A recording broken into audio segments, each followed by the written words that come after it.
लेकिन ना बहुत इम्पोर्टेंट है आज की डेट में, और वो है TDS अंडर सेक्शन 194Q। ये सेक्शन 194Q जो है ये अभी रिसेंटली इंट्रोड्यूस किया है और 1 जून 2021 से अवेलेबल हुआ है, ठीक है। और इसमें क्या प्रोविज़न है, TDS तो आप सबको पता है क्या होता है, टैक्स डिडक्टेड एट सोर्स, ठीक है। और TDS कौन डिडक्ट करता है, सबको पता है कौन करता है, पेयर, ठीक है। उसी को हम डिडक्टर भी बोलते हैं। जब कोई पर्सन किसी दूसरे पर्सन को कोई स्पेसिफाइड पेमेंट करता है तो वो उस पेमेंट में से TDS डिडक्ट करेगा स्पेसिफाइड रेट पर, ठीक। तो यहाँ पर भी सेक्शन 194Q में जो पेयर होगा वो TDS डिडक्ट करेगा। अब यहाँ पर पेयर कौन है, पेयर है परचेज़र,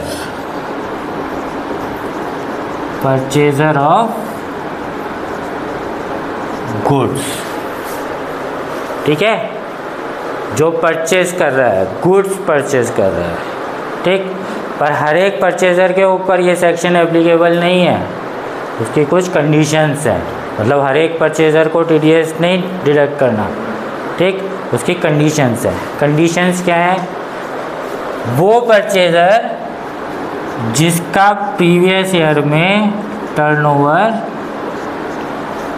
10 लाख रुपए से 10 करोड़ रुपए से ज़्यादा है, ठीक। तो कौन सा परचेज़र TDS डिडक्ट करेगा, किसकी लायबिलिटी है, जिसका टर्नओवर प्रीवियस ईयर में 10 करोड़ से ज़्यादा, ठीक है। उसी ने TDS डिडक्ट करना है, ठीक। और हर एक परचेज़ पर डिडक्ट नहीं करना है।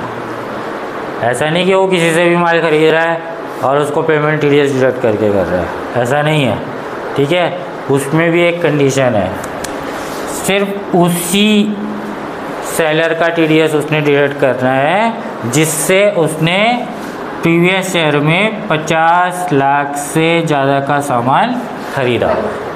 समझ गए दोनों कंडीशंस, ठीक।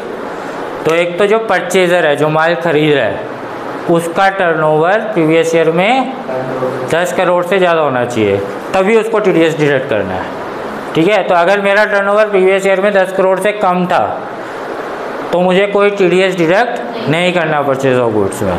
लेकिन अगर मेरा टर्नओवर प्रीवियस ईयर में 10 करोड़ से ज़्यादा था तो मुझे देखना पड़ेगा कि क्या मैंने इस साल किसी पर्सन से, किसी सेलर से 50 लाख से ज़्यादा का गुड्स खरीदा या नहीं खरीदा। जिन लोगों से भी मैंने 50 लाख से कम का गुड्स खरीदा है साल भर में, उनका TDS डिडक्ट करने की ज़रूरत नहीं है। TDS सिर्फ उन्हीं का डिडक्ट करना है जिनसे मैंने 50 लाख रुपए से ज़्यादा का सामान खरीदा, ठीक। और कितना TDS डिडक्ट करना है, रेट ऑफ TDS कितना है, 0.1% ऑफ वैल्यू ऑफ गुड्स और पेमेंट मेड। कितना TDS डिडक्ट करना है, 0.1% ऑफ वैल्यू ऑफ गुड्स या पेमेंट मेड। अभी दोनों में फ़र्क क्या है, वो हमें बोलता है हमें TDS कब डिडक्ट करना चाहिए। हर एक सेक्शन में, मैंने आपको और भी सेक्शन पढ़ा है, तो हर एक सेक्शन में वो बताना है TDS डिडक्ट करने का टाइम क्या है, कब डिडक्ट करना है TDS।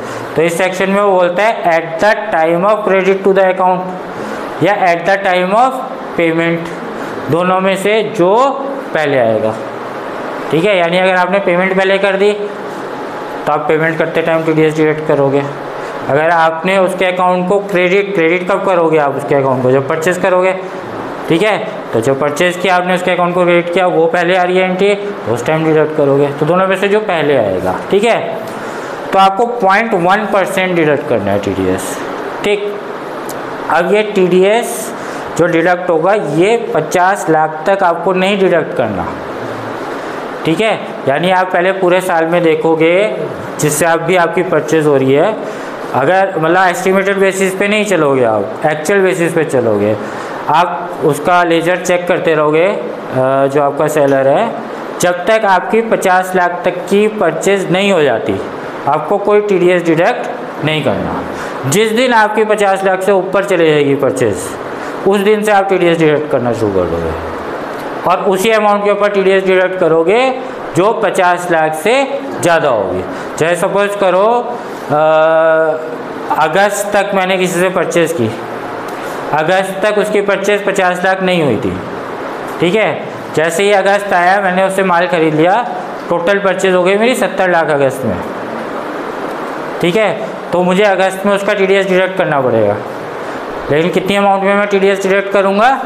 20 लाख पे, ठीक है। यानी जैसे मेरी 50 लाख से ऊपर जाएगी तो साल भर में अगर हम कैलकुलेट भी लास्ट में जब हम देखेंगे कि हमने सही TDS डिडक्ट किया या नहीं किया, तो उसके लिए हम क्या देखेंगे? साल भर की परचेज देखेंगे, उसमें से 50 लाख माइनस कर लेंगे, बाकी की जो अमाउंट है उतनी अमाउंट में पूरे साल में TDS कटा हुआ होना चाहिए, ठीक है। तो ये अभी एक नया सेक्शन आया है हमारे पास, ठीक। और इस सेक्शन में आपको TDS तब काटने की ज़रूरत नहीं है, एक छूट है इसमें कि हमने और भी सेक्शन पढ़े हैं TDS के।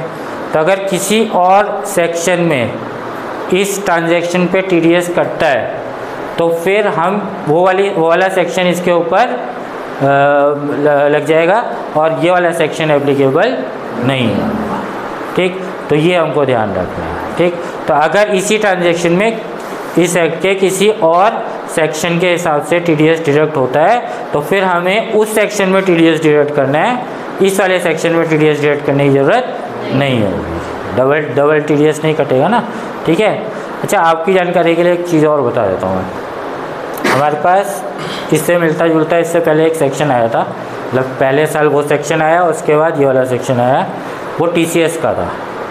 उसमें सेलर की रिस्पॉन्सिबिलिटी थी, सेम यही प्रोविज़न थे कि वो सेलर जिसका 10 करोड़ से ऊपर का टर्नओवर है, ठीक है, और वो अगर किसी को 50 लाख से ज़्यादा का माल बेचता है तो वो अपने परचेजर से TCS कलेक्ट करेगा। जस्ट इसका अपोजिट प्रोविज़न था, ये परचेजर के ऊपर है, वो प्रोविज़न किसके ऊपर था? सेलर के ऊपर, ठीक है। तो अगर कोई सेलर जिसका प्रीवियस ईयर में टर्नओवर 10 करोड़ से ज़्यादा है और वो किसी पर्सन को 50 लाख से ज़्यादा का सामान बेच रहा है, तो वो जैसे ही 50 लाख से ऊपर का सामान हो जाएगा, उससे ऊपर जो भी अमाउंट उसको कलेक्ट होगी उस पर वो 0.1% का TCS अपने कस्टमर से कलेक्ट करेगा। ये प्रोविज़न था। तो अब देखो कई बार कन्फ्यूज़न हो जाती है। कन्फ्यूज़न क्या होगी? देखो मान लो आपका सेलर है, सेलर का टर्नओवर 10 करोड़ से ज़्यादा था प्रीवियस ईयर में, ठीक है, और जो बायर है उसका टर्नओवर 10 करोड़ से कम था, ठीक है।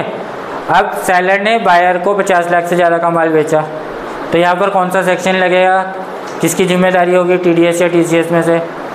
परचेज़र की नहीं होगी TDS डिडक्ट करने की। किसकी जिम्मेदारी होगी? सेलर की होगी। क्यों होगी? क्योंकि वो उस प्रोविज़न में कवर हो रहा है, उसका 10 करोड़ से ऊपर का टर्नओवर था प्रीवियस ईयर में। बायर के ऊपर TDS का प्रोविज़न नहीं लगेगा क्योंकि बायर का टर्नओवर प्रीवियस ईयर में 10 करोड़ से ज़्यादा का नहीं था, तो वहाँ पर सेलर TCS कलेक्ट करेगा बायर से, ठीक है। दूसरी सिचुएशन लेते हैं, बायर का टर्नओवर 10 करोड़ से ज़्यादा का था और सेलर का टर्नओवर 10 करोड़ से कम का था, तब किसकी जिम्मेदारी बनेगी? तब बायर की बनेगी। तो जहाँ पर ये अलग अलग है यहाँ पर तो हम क्लियर कट बता सकते हैं ना, लेकिन अगर दोनों का ही टर्नओवर 10 करोड़ से ज़्यादा का था, दोनों का टर्नओवर 10 करोड़ से ज़्यादा का था, सेलर का भी और बायर का भी, तो फिर क्या होगा? तब उस केस में सेलर TCS कलेक्ट करेगा या बायर TDS डिडक्ट करेगा? कौन करेगा? इसकी जिम्मेदारी है, ठीक है। इस सेक्शन का ओवरराइडिंग इफेक्ट है दूसरे सेक्शन उस सेक्शन पे, ठीक है। यानी कि अगर परचेज़र के ऊपर वो सेक्शन लग रहा है, TCS का प्रोविज़न लग रहे हैं, ठीक है, और सॉरी परचेज के ऊपर ये लग रहा है, सेलर के ऊपर TCS के प्रोविज़न लग रहे हैं, तो जिम्मेदारी प्राइमरी जिम्मेदारी किसकी होगी? परचेजर की होगी, ठीक है, क्योंकि ये वाला सेक्शन ओवरराइड करता है। और इसमें एक लास्ट चीज़ और बता रहा हूँ, ये जो रेट है, अगर परचेज़र वो जो सेलर है वो अपना पेन प्रोवाइड नहीं कर रहा है तो उस केस पे ये 0.1% की जगह रेट हो जाएगा 5%। जैसे हमने और भी सेक्शन पढ़े ना, तो उन सेक्शंस में क्या होता था? जो डिडक्टी था वो अगर अपना पेन प्रोवाइड नहीं करता तो ज़्यादातर सेक्शन में कितना था 20% का TDS का रेट था ना, ठीक है। यहाँ पर कितना है, अगर आपका जो सेलर है वो आपको अपना पेन प्रोवाइड नहीं कर रहा है तो आप उसका जो TDS डिडक्ट करोगे वो 0.1% की जगह 5% करोगे, ठीक है। आया सेक्शन, तो बहुत इंपॉर्टेंट सेक्शन है ये।